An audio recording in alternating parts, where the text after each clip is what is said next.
Hi, I'm Pastor Marc. I once read a story about Vincent. He had a passion to minister in ways of compassion for the miners who labored in the coal mines of Belgium.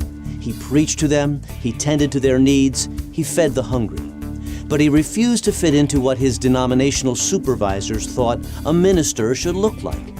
He wore cast-off clothing and he lived in a rustic shack. Soon, his bosses were so unhappy that they dismissed him from the ministry. He was hurt and angry, and in truth, he thought that God had let him down. Then one day, he watched an old miner struggling beneath a load of coal. He was so moved by that sight that he made a sketch of it, and he soon found his real calling. That young minister, rejected by his superiors, became the artist that the world remembers as Vincent van Gogh. Of course, his life had more complications than that. But the question is, how do we react in those but God interruptions when they come?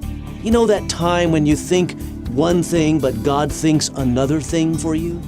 In 1 Chronicles 28 we read this.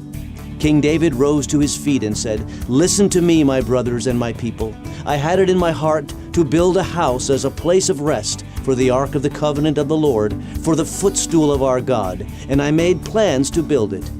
But God said to me, you are not to build a house for my name, because you are a warrior and have shed blood. Yet the Lord, the God of Israel, chose me from my whole family to be king over Israel forever." Do you see how David went from but God to yet God in just a few sentences? Instead of complaining about what he did not get to do, he rejoiced in how God had already blessed him and was looking forward to what was coming next from the hand of God.